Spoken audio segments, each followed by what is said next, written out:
বন্ধুরা আমরা এখন আছি মানিকগঞ্জের ঠিকাতে। এখানে প্রচন্ড গরম, এই জন্য আমরা একটা আইসক্রিম খেলাম। আইসক্রিম আলাম আমাদের সাথে পরিচয় হওয়ার পরে তিনি বললেন যে তিনি আমাদের একটা গজল শোনাবেন। চলুন বন্ধুরা সেই গজলটি শোনা যাক, আসুন। আমাকে অবস্থা আলহামদুলিল্লাহ। এই নিসঙ্গে কাটায়া শুধু আদার রাত্রি, যার লাগিয়া সাইরা এলাম সুখের বাড়িঘর, যার লাগিয়া আপন করলাম এত পরে, দুঃখে দুঃখে জনম গেল কপালের লেখা, অশ্রু সাইরে বাসি তবু পায় না তারে দেখা।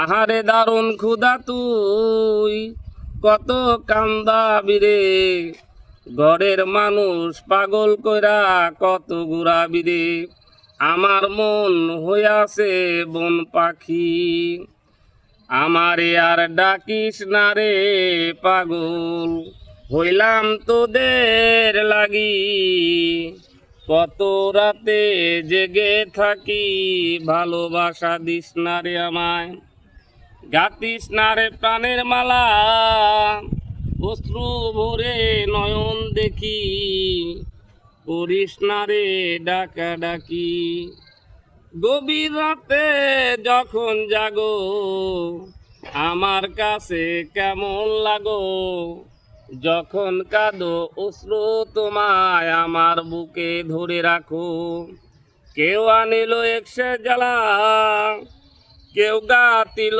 প্রেমের মালা, কেউ কাদালো আসে কেরে কেনে সে দিয়ে তো ফাঁকি, একশে জ্বালা জ্বলে মরি তোদের লয় না কেমন করি, কাদাস না রে আর আমায় তোরা আর বেশি দিন নাই রে বাকি, আমারে আর ডাকিস না রে পাগল। গাইস দারুণ একটি গজল শোনালেন আমাদের এক ভাই।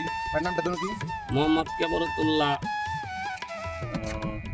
পাটের ঘাটের মন দেখাইছে এখন। ভাই আমাদের গান শোনানোর পর আবার সে আমাদের মালেখা হচ্ছে, সে বিনা পয়সায় আমাদের গিফট দিচ্ছে। আমাদের গিফট ভাইয়া গ্রামেগঞ্জে ঘুরে ঘুরে আপনার আইসক্রিম বিক্রি করে। হ্যাঁ, এটা কিন্তু একদম গরুর দুধের অরিজিনাল আইসক্রিম। দেখুন বন্ধুরা, নাম কি দেখুন, কেবারত ভাইয়ের মায়া সুপার আইসক্রিম। কেমন হয়েছে ভাই? যদি ভালো লাগে লাইক করে দেন, কারণ আমার গলাটা বসা, ভালো মতন বলতে পারলাম না ভাই, এটা বলতে পারলাম না ভালো মতন, গলাটা বসা। এই গজলটি আপনি কোথায় শুনেছেন? এটা আমি বালিগঞ্জ দরবারের গজল, তারপরে কিছু আছে লালনের গজল, জায়গায় জায়গায় গজল আছে। অনেক ভালো হয়েছে, ভয়েসটা ভালো।